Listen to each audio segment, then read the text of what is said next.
संत दादू ने क्रोध को जीतकर धर्म की राह पर चलने वाले व्यक्तियों को प्रेरणा देने की शक्ति प्राप्त की थी।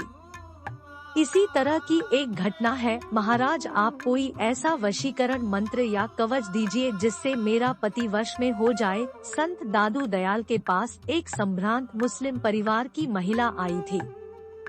दादू ने कहा, बेटी मैं कोई तंत्र मंत्र नहीं जानता, ईश्वर का विश्वास ही मेरी सबसे बड़ी शक्ति है। स्त्री ने दादू के पैर पकड़ लिए और कहने लगी, नहीं स्वामी जी, ऐसा नहीं हो सकता कि आप कोई तंत्र मंत्र नहीं जानते हो। आप मुझे इस कठिनाई से नहीं उबारेंगे तो मैं मर जाऊंगी। दादू ने उसकी कठिनाई का युक्तिपूर्ण निराकरण ढूंढने के लिए स्वयं परिस्थिति का अध्ययन करना चाहा। स्त्री से दूसरे दिन उसके पति से बुलाकर साथ लाने के लिए कहा। दूसरे दिन दोनों साथ आए। दादू ने स्थिति का अंदाजा लेने के लिए आदमी से कुछ प्रश्न पूछे।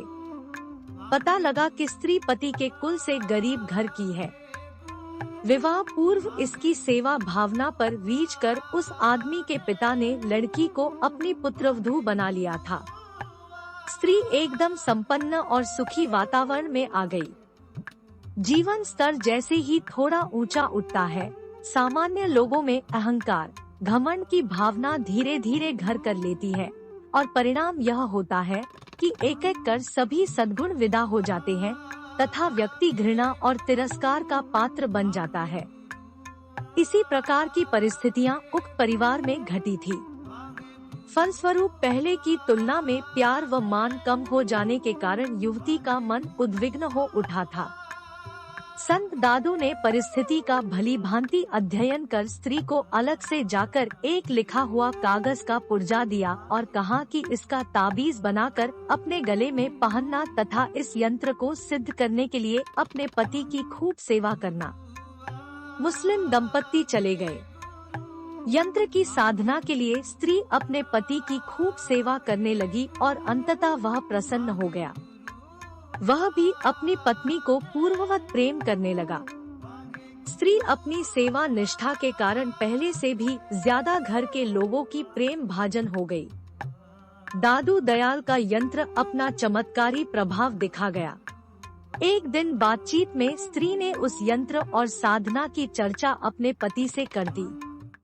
पुरुष ने कौतूहलवश यंत्र खोलकर देखना चाहा तो स्त्री ने मना कर दिया और कहा कि उस संत को यथेष्ट दक्षिणा दिए बगैर ताबीज गले से नहीं उतारूंगी। दक्षिणा की व्यवस्था की गई।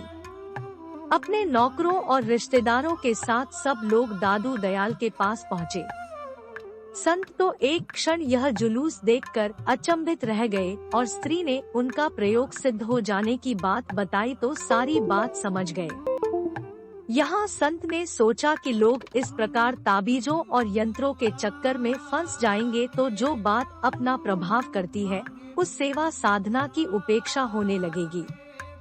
इसलिए सब बातें स्पष्ट कह देना ही उचित समझा। दादू ने कहा, उस यंत्र में कोई खास बात नहीं लिखी। मैंने तो तुमसे जो कहा था वही शब्द उस पुर्जे में भी लिखे हैं। इतना कहकर संत ने ताबीज में से कागज का पुर्जा खोलकर पढ़ा। सेवा साधना से भगवान भी वश में हो जाते हैं। वस्तुतः किसी तंत्र व मंत्र के पीछे मनुष्य की अपनी संकल्प शक्ति काम करती है। यहाँ भी उस स्त्री के मन की शक्ति ही काम कर रही थी। वह समझ रही थी कि ताबीज की सामर्थ्य से यह सब हुआ है। इस महिला की सेवा साधना का ही सुपरिणाम था कि उसका पति तथा उसके परिवार के सदस्य उससे प्रसन्न रहने लगे थे। सही अर्थों में यह सेवा साधना ही व्यक्ति की लोकप्रियता का आधार होता है। दोस्तों, हमें इस वीडियो से सीख मिलती है कि सेवा साधना से भगवान भी वश में हो जाते हैं। किसी तंत्र व मंत्र के पीछे मनुष्य की अपनी संकल्प शक्ति ही काम करती है।